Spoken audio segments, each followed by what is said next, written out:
आज हम बात करेंगे अपने धर्म की, प्रेम की, खूबसूरती की।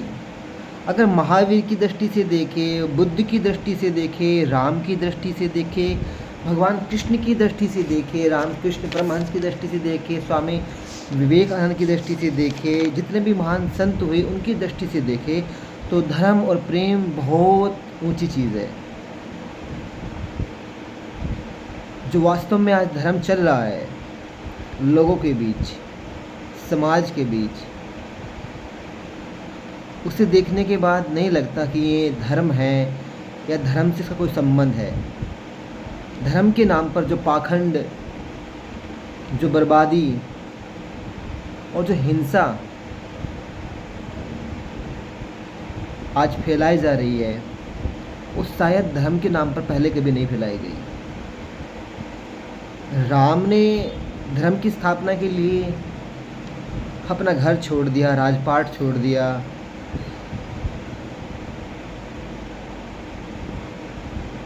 और दुनिया को दिखाने के लिए कि जीवन में राज्य, पैसा, धन दौलत, माया, यह सब कोई मूल्यवान चीज़ नहीं होती है। जीवन इनसे बहुत ऊपर है, धर्म इनसे बहुत ऊपर है। लेकिन आज अगर हम देखें, धर्म के नाम पर जितना पाखंड, अंधविश्वास आज फैल रहा है, शायद आज से पहले कभी ना फैला हो। इस धर्म ने हमारे देश को दिया ही क्या है? बंटवारा दिया है, गुलामी दी है, भेदभाव दिया है, भूखमरी दी है, बेरोज़गारी दी है। और वास्तव में जो पहला धर्म था, राम के समय का हो चाहे उससे पहले का हो, तब इस देश के इतने बुरे हाल नहीं थे जितने आज हैं। तब इतना पाखंड नहीं था, इतना अंधविश्वास नहीं था जितना आज है। उस समय लोग जीते थे प्रेम से,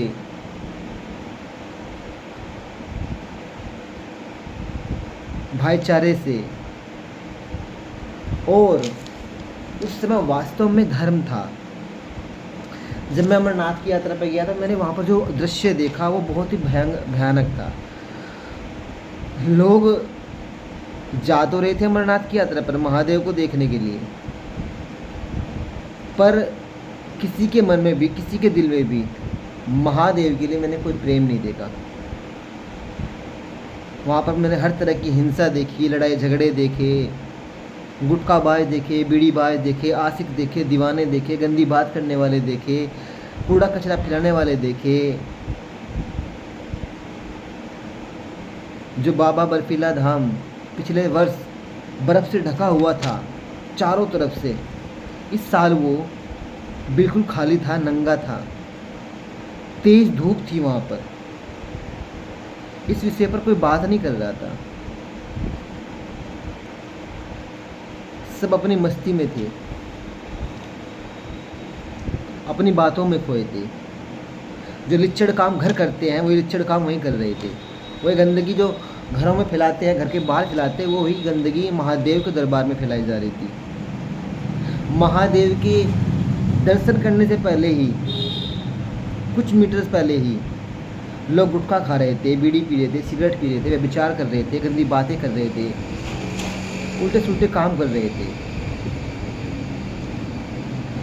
मैंने तो महादेव के मंदिर में भी भिखारी देखे और बाहर भी भिखारी नज़र आए। और जो मंदिर में जा रहे थे महादेव को देखने के लिए, उन भिखारियों से अच्छा मुझे वे बाहर जो भीख मांग रहे थे वो लोग लगे। कि वो लोग ना शिक्षित थे, न पढ़े लिखे थे, न उनको वो धर्म की इतनी जानकारी थी, और नहीं समाज की इतनी जानकारी थी। गरीब जो बंदे थे, जो बच्चे थे, जो बुज़ुर्ग थे, जो महिलाएं थी, वो उनसे बेटर थी जो वहाँ पर ऊपर महादेव के दर्शन करने जा रहे थे, कबूतर देखने जा रहे थे। किसी ने एक बार ये नहीं देखा कि जो महादेव की जो वो गुफा है बर्फीले बाबा की, वो बिल्कुल पिघल चुकी है। वहाँ पर अब की बार बर्फीले बाबा नहीं थे, लेकिन लोगों को उससे कोई फ़र्क नहीं पड़ रहा था। वो कहाँ गायब हो गई, क्यों गायब हो गई, कैसे गायब हो गई, सब लगे हुए थे कबूतर ढूंढ रहे हैं, कबूतर कहाँ है, कबूतर कहाँ है। कोई बच्चा मांग रहा था, कोई दुआ मांग रहा था, कोई नौकरी मांग रहा था, कोई पत्नी मांग रहा था, कोई गर्लफ्रेंड मांग रहा था। सब भिखारी थे वहाँ पर, प्रेमी कोई नज़र नहीं आया। किसी को फ़र्क ही नहीं पड़ रहा था कि पर्यावरण जो है बर्बाद हो रहा है, महादेव की नगरी इतनी गंदी हो रही है, इसके ऊपर कुछ बातें रखी जाए, कुछ बातें कही जाए, इस पर कुछ विचार किया जाए, इंटरनेट पर कुछ सर्च किया जाए। लोग वहाँ पर भी इंटरनेट में क्या सर्च कर रहे थे, अपने फ़ोटो लगा रहे थे, स्टेटस लगा रहे थे, घटिया वीडियोस देख रहे थे, घटिया बातें कर रहे थे। इंटरनेट का वहाँ पर भी सदुपयोग नहीं हो रहा था, मोबाइल्स का भी वहाँ पर सदुपयोग नहीं हो रहा था। बर्फीले बाबा गायब हो चुके थे, और उनका गायब होने का मतलब है एक बहुत बड़ी भयानक महामारी, विनाश हमारे देश में आने वाला है।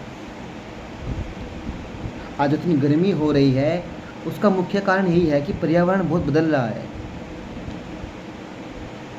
जो उन पर्वतों की जो वो बर्फ़ पिघली है गर्मी के कारण, पर्यावरण की हानि के कारण, उसका खामियाजा करोड़ों पशु पक्षियों को भुगतना पड़ेगा, करोड़ों लोगों को भुगतना पड़ेगा। क्योंकि उसके जल से करोड़ों जंतु को पानी मिलता है, जीवन मिलता है, करोड़ों लोगों को खेती के लिए पानी मिलता है, उससे अन्न पैदा होता है। अगर वो इस तरह बर्बाद होता रहा, इस तरह सिकुड़ता रहा, तो सब कुछ बर्बाद हो जाएगा। इस देश में भुखमरी छा जाएगी, बीमारियां फैल जाएगी, वायरस फैल जाएंगे। क्योंकि जितना बर्फ़ पिघलेगा उतनी ज़्यादा गर्मी बढ़ती चली जाएगी, जितने हिमालय गायब होते चले जाएंगे उतनी गर्मी, वायरस, बीमारियां, सूखापन, कहीं पर बाढ़ आएगी। ये सब तबाही का मंजर ऐसे फैल जाएगा कि ये देश उसको कवर नहीं कर पाएगा। आज भी वक्त है हमारे देश के पास कि इन सब के प्रति जागरूक हो जाए, घटिया लोगों को फॉलो ना करे। घटिया सिंगर हो, खिलाड़ी हो, नेता हो, कोई भी ऐसा इंसान हो जो सोशल मीडिया पर गंदगी फैला रहा है या फिर गंदी फिल्में बना रहा है, इन सब के प्रति विरोध करना चाहिए। इनके प्रति एक गहरा विरोध प्रकट करना चाहिए, इनको फॉलो नहीं करना चाहिए। वास्तव में जो राम ने कहा है, जिस पथ पे राम चले हम सबको उस पे चलना चाहिए। कृष्ण जिस पथ पे चले हैं हम सबको उस पथ पे चलना चाहिए। नहीं तो आने वाला समय ऐसा होगा, हमारे बच्चे बर्बाद होंगे, हमारे आने वाले कल बर्बाद होगा, हमारे सामने ही हमारे बच्चे बीमार होकर मर जाएंगे। और वो हो भी रहा है आजकल ऐसा। हमारे शहर गंदे हैं, हमारी नदियाँ गंदी है, हमारे तीर्थ स्थल गंदे हैं।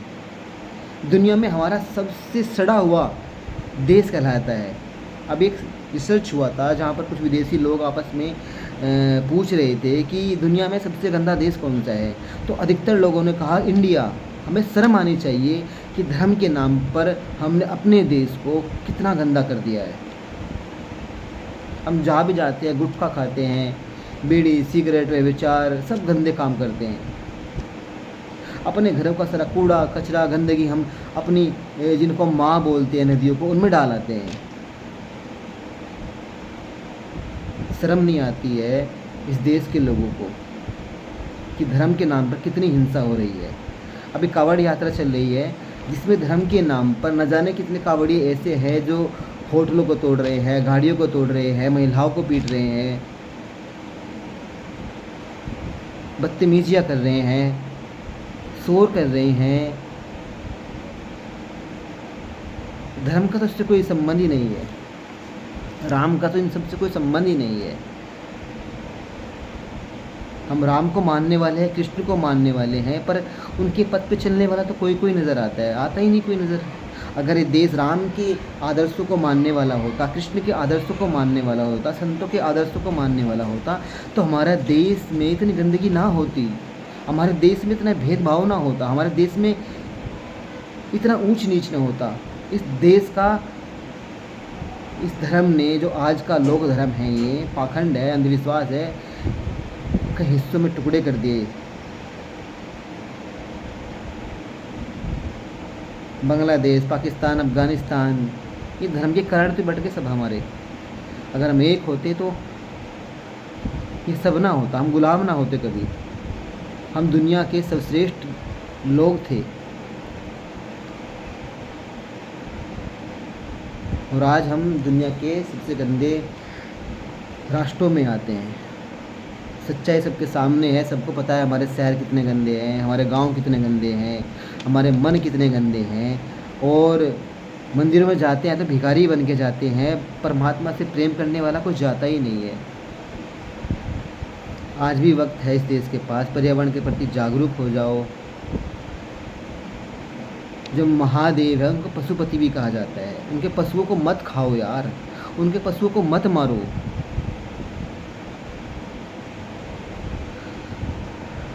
उनके जंगलों को मत काटो, उनके पर्वतों को गंदा मत करो, उनकी नदियों को गंदा मत करो। उनको स्वच्छ बनाओ, सुंदर बनाओ, उस देश का नाम रोशन करो।